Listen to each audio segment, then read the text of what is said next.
बिस्मिल्लाहिर्रहमानिर्रहीम। The hiker भी आज स्कर्दू के सिटी पार्क की विज़िट करवा रहे सर्दियों में। सिटी पार्क को फॉरेस्ट पार्क भी कहा जाता है और इसकी वजह ये है कि फॉरेस्ट डिपार्टमेंट इसको लुक आफ्टर भी करता है और प्रॉपर्टी भी इनकी है। ये स्कर्दू शहर के जुनूबी हिस्से में वाक़ है और इसके करीब बहुत ही बड़ा सॉफ्टवेयर टेक्नोलॉजी पार्क तामीर किया गया है। यहाँ लोग जो भी अपना लेजर टाइम गुजारना चाहते हैं वो गर्मियों में आते हैं, सर्दियों में। पार्क का ये मेन गेट है, इसके एंट्रेंस पर ही एक न्यूज़पेपर स्टैंड है जहाँ आप चाहें तो सुबह सुबह आके खबरें पढ़ के आगे जा बढ़ सकते हैं। पार्क बुनियादी तौर पर 2 हिस्सों पर मुश्तमिल है। बीचों बीच से एक नहर से गुजरती है जो स्कर्दू के मौजा बिल्डिंग को सैराब करती है। पार्क के पहले पोर्शन में से हम गुजर रहे हैं। इसके लेफ्ट साइड पर आपको एक छोटा सा तालाब नज़र आता है जहाँ मछलियाँ पाली जाती हैं। इस वक्त ये तालाब पूरा जम चुका है और इसके ऊपर की तरफ कई वॉकिंग ट्रैक्स बने हुए हैं जिनके ऊपर लोग रोज़ाना वॉक भी करते हैं, जॉगिंग भी करते हैं, ट्रैकिंग भी करते हैं। और ये पाथ्स 3 तरह के हैं। कुछ बिल्कुल प्लेन हैं जहाँ बुजुर्ग शहरी वॉक कर सकते हैं, कुछ चढ़ाई वाले हैं और कुछ उतराई वाले हैं। आप लंबी वॉक करना चाहते हैं तो पार्क के इस पहले पोर्शन के राइट साइड से ही 2 पाथ्स आपको मिलते हैं। उनमें से जिसको भी आप चुनना चाहें चुन लें और इसके थ्रू आप पार्क के इंतहाई ऊपर वाले पोर्शन तक पहुँच जाते हैं। फिर वहाँ से एक छोटा सा ब्रिज क्रॉस करके पार्क के दूसरे हिस्से की तरफ जाते हैं। वहाँ से उतराई उतर के आप फिर वहाँ कई ट्रैक्स हैं, जिस ट्रैक को आप चुने आपकी मर्जी है, उससे होते हुए वापस नीचे प्लेन पर आते हैं। इस पार्क में बच्चों के लिए झूले और दूसरे इंटरटेनिंग इंस्ट्रूमेंट लगे हुए हैं और बड़ों के लिए एक ओपन जिम भी बना। उस ओपन जिम में शुरू में जब ये खुला था वर्ल्ड हेल्थ ऑर्गेनाइजेशन के थ्रू, तो बड़े बच्चे सबका रश लगा रहता था और बारी लगना मुश्किल हो रहा था। अब क्योंकि सबका दिल भर चुका है शायद, इसलिए ख़ास औकात में रश होता है, आमतौर पर आपको जगह मिल जाती है। इसकी कुछ झलकियाँ मैं आखिर में अलग से दिखाऊंगा जहाँ बच्चे इसका कैसे इस्तेमाल करते हैं, जिम का, ओपन जिम का। दूसरा, इसके अंदर एक छोटा सा जिम्नाजियम भी बना हुआ है। टेबल टेनिस और दीगर इंडोर गेम्स का अहतमाम है। लोग वहाँ भी इंजॉयमेंट करते हैं। इस वक्त जिस इलाके में हम पहुँचे हैं, यहाँ लेफ़्ट साइड पर एक नर्सरी है जहाँ पर पार्क में उगाए जाने वाले पौधों की पनेरी लगती है। यहाँ कई छोटी छोटी नहरें हैं जिनके ज़रिए पार्क की ज़मीन को सैराब किया जाता है। इसमें बहुत सारे खुदरो दरख्त हैं और ये दरख्त ज़्यादातर एवरग्रीन हैं, कुछ डेसिडुअस भी हैं। इस वक्त जो एवरग्रीन हैं उनके तो पत्ते कुछ न कुछ हरे भरे हैं, लेकिन दूसरे सिर्फ खड़े दरख्त नज़र आते हैं। बर्फ़ पड़ चुकी है, बहुत ज़्यादा इस साल नहीं पड़ी है बर्फ़, और पूरा माहौल समझो सफ़ेद चादर में लिपटा हुआ है। ऐसे में यहाँ लोगों की आमदरफ्त बहुत कम हो जाती है। ख़ास तौर पर जब बर्फबारी हो रही हो तो लोग इधर आना पसंद नहीं करते। पूरा आसमान क्लाउडी है। एक झलक मैंने आपको दिखा दी धूप की।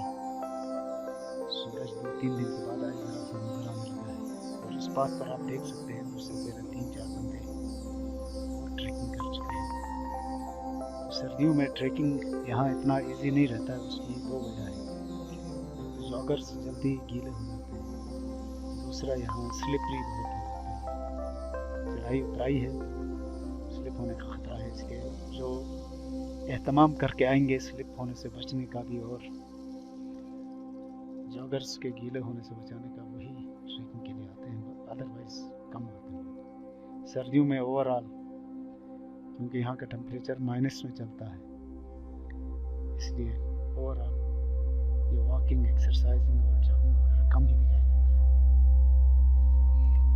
आजकल -15 तक गिरता है टेम्परेचर रात को, दिन को भी माइनस, यानी दोनों हायर अपर रेंज और लोअर रेंज दोनों माइनस में चलती हैं ये जनवरी के महीने में। हम अब पार्क के पहले पोर्शन के आखिरी हिस्से में ऊपर पहुंच चुके हैं।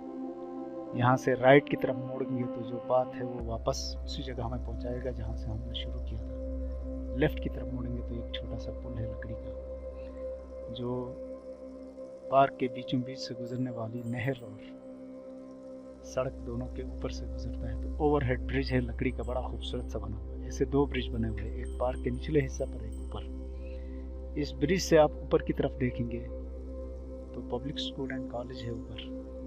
ये बल्तिस्तान भर के सबसे बड़े तालीमी इदारों में से एक है।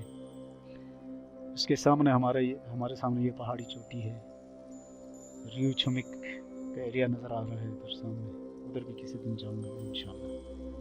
और ये पार्क का दूसरा हिस्सा है हमारे सामने इस वक्त। इसके नीचे की तरफ आप देखते हैं लेफ्ट की तरफ, तो फिर वही सड़क और नहर दिखाई देती है। अब हमने वापस उस पुल को क्रॉस करके आगे अगले पोर्शन में पहुंचने का फैसला किया।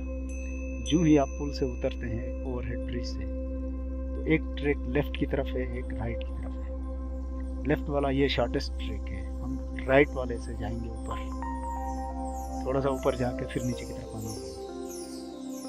इसमें हम जब थोड़ा सा आगे बढ़ते हैं तो हमारे सामने एक ऊंची और प्लेन सी जगह आ जाती है, जहाँ एक तालाब है। गर्मियों में ये तालाब भरा रहता है और बच्चे खास तौर पर यहाँ नहाने पहुँच जाते हैं। इस वक्त तो यहाँ कुछ भी नहीं है, बल्कि मैंने देखा झाड़ियों से भर दिया गया इसको। ये शायद इसकी हिफाजत का कोई तरीका हो। गर्मियों में इन झाड़ियों को निकाल के इसको साफ करके फिर पानी भर दिया जाता है, तो दिन भर यहाँ रश लगा रहता है छोटे बच्चों का।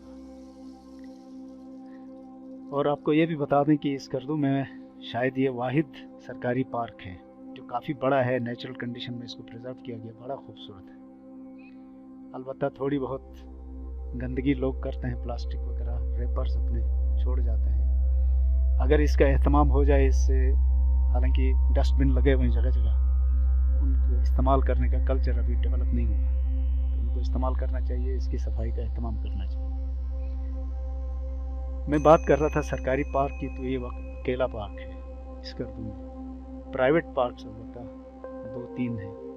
एक शालीमार पार्क है, वो इसी रास्ते में आगे किसी का ज़ाती पार्क है। एक जिन्ना पार्क है जो हुसैनाबाद में है, वो भी किसी का ज़ाती है। और जिन्ना पार्क में एक म्यूज़ियम भी है, छोटा सा चिड़ियाघर भी है। चिड़ियाघर कहते ही हमारे सामने बतखों का एक जोड़ा आ गया जो पानी में उतर के मज़े ले रहा है। तो मुझे तो इनको देख के ठंड लगती है। इस सर्दी में हम पानी और बर्फ़ से दूर रहने की कोशिश करते हैं, और ये क्योंकि इनका नेचुरल हैबिटेट है तो इनको सर्दी नहीं लगती, पर मज़े से पानी के अंदर बैठ के ये फीडिंग करते हैं। अब उतराई वाला पोर्शन शुरू हो चुका है, और उतराई में बहुत मुहतात होना पड़ता है बर्फ़ वाली जगह पर। ये पूरा ट्रैक है और ये पार्क का आखिरी इंतहाई हिस्सा है। इसमें बाढ़ के बाहर की तरफ गाँव है और बाढ़ के अंदर की तरफ पार्क है। यहाँ से हम उतर रहे हैं। मैं कह रहा था उतराई में बर्फ़ानी जगहों पर बहुत एहतियात करने की ज़रूरत है, स्लिप होने का ख़तरा रहता है। तो मैं भी बहुत एहतियात से चल रहा हूँ, और स्पीड थोड़ी तेज़ की है, वीडियो की अपनी। इधर हम एक और पोर्शन में पहुँचे तो यहाँ एक छोटा सा बाग नुमा अहाता आ गया है, जहाँ पर खुबानी के बेतहाशा दरख्त हैं।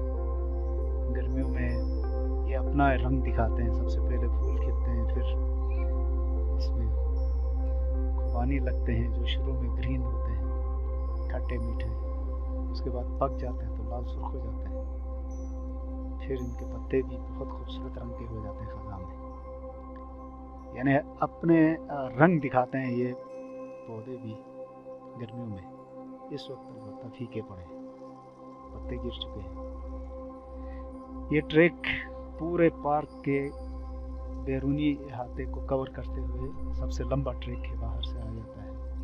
और हमने इसके पूरे ट्रैक को कवर करने के बजाय यहाँ से सेकंड लास्ट ट्रैक को चुना है और लेफ्ट की तरफ हम मुड़ जाएंगे। और यहाँ लेफ्ट को मुड़े तो कुछ बच्चे स्केटिंग करते हुए नजर आए। बच्चों को तो बस घर से बाहर निकलने की इजाज़त मिलनी चाहिए, बाकी इंटरटेनमेंट का इंतज़ाम वो खुद कर लेते हैं। ये किसी ऊंची जगह से स्लिप हो रहे थे, मैंने भी जाके थोड़ी देर देखा, लेकिन मुझे बाद में डर लगा क्योंकि ये बर्फ़ नहीं थी, आइस थी। पानी नीचे जम चुका है, उसके ऊपर बर्फ़ पड़ चुकी है और बच्चे उसी आइस पर स्लिप हो रहे थे। बर्फ़ पर स्लिप होने में कंट्रोल हो सकता है, आइस पर कोई कंट्रोल नहीं होता क्योंकि उसमें कोई चीज़ नहीं टिकती। लेकिन ये बच्चे इस खतरे से बेखबर और हर तरह के हालात का सामना करने की धुन सवार किए हुए स्लिप हो रहे थे और उनको कोई परेशानी, कोई इश्यू नज़र नहीं आ रहा था कि अब क्या होगा उनके साथ। इनको इसी खेल में मसरूफ छोड़कर हम आगे बढ़ते हैं क्योंकि हमारे कहने पे उन्होंने रुकना तो नहीं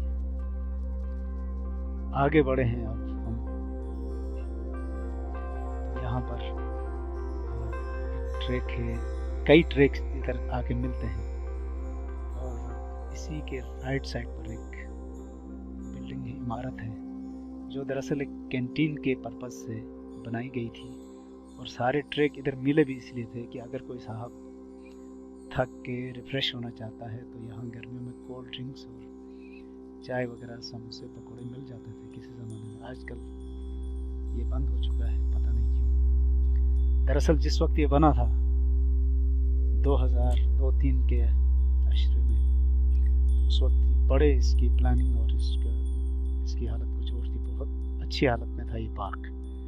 उसके बाद थोड़ी सी केयर कम हो गई है और अब इतना ना केयर इसकी है ना इसके वो मज़े हैं, थोड़ा ख़राबी की तरफ जा रहा है। तो हम सब की जिम्मेदारी होनी चाहिए कि ऐसी चीज़ों की हम हिफाजत करें क्योंकि इस्तेमाल बिलाखिर हम नहीं करना है इनको।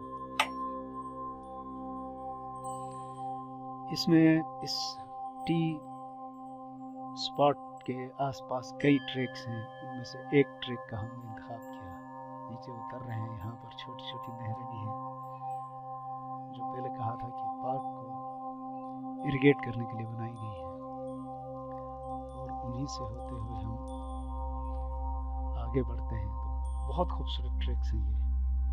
सम पार्ट्स इसके फुली कवर्ड हैं दरख्तों से और इस पोर्शन में एवरग्रीन प्लांट्स कुछ ज़्यादा है। और इसी ट्रैक से होते हुए हम उस नहर के किनारे पहुंच गए जो पार्क के बीचों बीच से गुजरती है और ये नीचे पूरा मोज़ा होल्डिंग कहलाता है, उसको इरिगेट करने के लिए इस्तेमाल होती है। अभी हमारा सफ़र जारी है और क्योंकि मेरे साथ कोई फोटोग्राफर नहीं होता, खुद ही ट्रैकिंग भी खुद, फोटोग्राफी भी खुद, वीडियोग्राफी भी खुद, एडिटिंग, नरेशन सब कुछ, तो इसलिए क्वालिटी तो बहुत हाई नहीं होती और बाज़ औक़ात इंटरप्शन बहुत ज़्यादा होते हैं। तो यहाँ बीच में एक स्पॉट था जहाँ हमने स्टिल फोटोग्राफी करने की कोशिश की। फिर हमारा सफ़र शुरू हो चुका। तो ये जो लेफ़्ट साइड पर आपको बाढ़ नज़र आती है, ये उसी सड़क और नाले को अलग करती है पार्क के अहाते से। एक दफ़ा फिर हम ऐसी जगह पहुंच गए जहां अपने कैमरे को स्टिल करके हमने वाक दिखाने की कोशिश की। और ये दरअसल एक इसका मकसद ये भी है कि आपको अंदाज़ा हो कि सर्दियों में कैसे कपड़े पहने जाते हैं। इतना हेवी कि शाम को थक जाता है बंदा और इतना हेवी क्लॉथिंग के बगैर गुंजाइश भी नहीं रहती है। तो हमारे सफ़र जो है वो इख्तितामी मराहिल के बहुत करीब पहुंच चुका है। हम पार्क के दूसरे हिस्से के गेट के करीब पहुंच चुके हैं। दरअसल इस पार्क के 3 गेट्स हैं। एक तो मेन एंट्रेंस वाला जो शुरू में दिखाया था, दूसरे 2 बीच में उस नाले के इस तरफ और उस तरफ हैं। लोग इन स्पॉट से भी इंटर हो सकते हैं पार्क के अंदर। और यहाँ फिर एक और पुल होगा जो अभी नज़र आने वाला है, बल्कि नज़र आना शुरू हो गया है, जो दोनों पोर्शन को मिलाता है।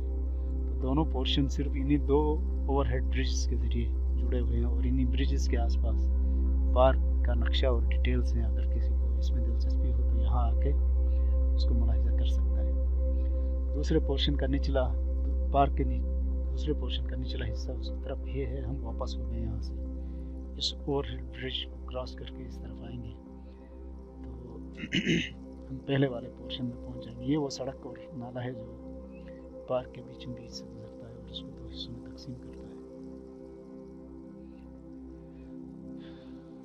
अब मैं आपको इस पार्क के आसपास की जगह दिखाता हूँ। यानी ये पार्क किसी गैर आबाद जगह पर नहीं है, बल्कि इसके चारों तरफ आबादी मौजूद है।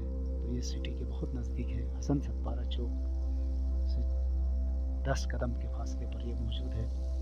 और मैंने आपको दिखाया था उसी के राइट साइड पर वो IT पार्क है, उससे थोड़ा सा आगे जाकर आर्मी पब्लिक स्कूल है। और इस गर्दू का ये एरिया डिवीज़न का एरिया कहलाता है, जहाँ ज़्यादातर सरकारी दफातर और सरकारी रिहायशी इलाके हैं। तो अब हम पार्क के एंड पर तकरीबन पहुँच चुके हैं और यहाँ से आप देख सकते हैं ये डस्टबिन हैं जो देसी बनी हुई है। लेकिन एक तो इनको थोड़ा ऊंचा रखा गया है और अक्सर लोगों को ये शो पीस लगता है, इसलिए इसको इस्तेमाल नहीं करते। तो कचरा बाहर ही फेंकते हैं। मैंने पहले भी कहा था, कचरा फेंकने के लिए एक तो कल्चर चाहिए, दूसरा आपको ये सेंस होना चाहिए कि डस्टबिन कौन सा है और उसमें कचरा रख दें तो पार्क की सफाई हो सकती है। लेकिन बहरहाल ऐसा होने में थोड़ा सा टाइम लगेगा। आज की वीडियो यहाँ तक थी। नेक्स्ट टाइम फिर किसी वीडियो के साथ